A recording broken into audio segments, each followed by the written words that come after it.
I'm going to do a video on my AC service bag. So I have this Vito Pro Pack. I don't know the model, but it's this this little guy. It's got a MB2. It's got a hook on the back. So this is my service bag. I did another video on that. So that can hook right on there, and I can carry the whole deal easily. So I don't use gauges very much anymore. You know, a gauge set with hoses. I have in here the Fieldpiece set. This is the temperature clamp, suction pressure probe, liquid, and the other clamp. I also have a hose here with a ball valve on it. Explain that in a minute. And then I also have the supply and return temperature or condenser inlet or discharge temperature. And then obviously they do humidity and everything. Pretty good set. I'm happy with those so far. They work really well, seem to be very accurate. I've had those probably 2 years now.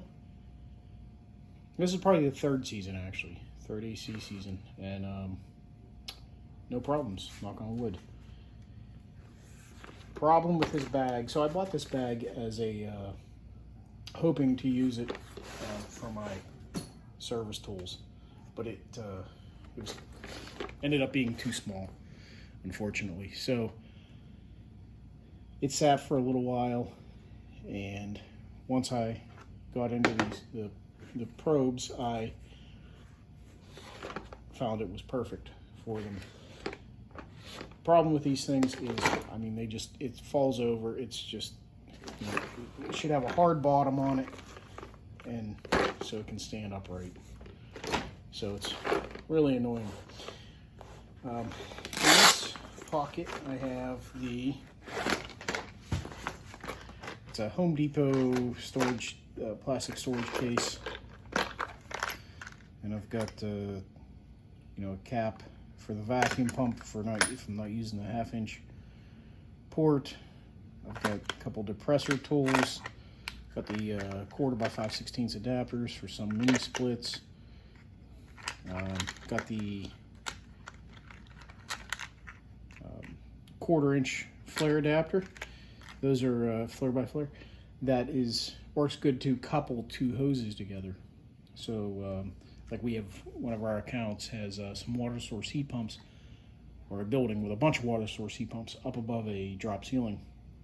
So you're up on top of an 8-foot ladder, and instead of taking the refrigerant bottle and trying to balance it on the ladder or find a place above the ceiling for it to go, you can leave the bottle on the floor and couple the two hoses together with this,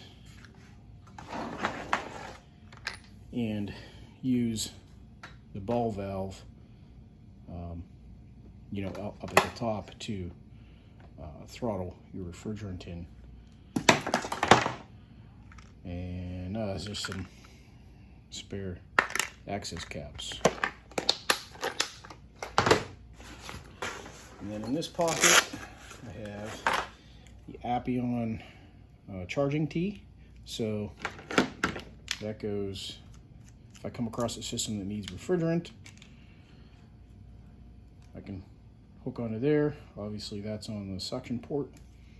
I can take this tee and hook this end to the bottle,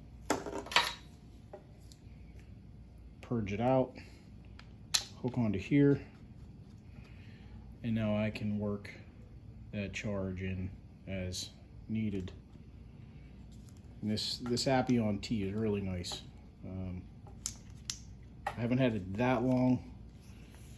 Bought it at the end of last season, I think, so it's probably been 5 months of use, give or take.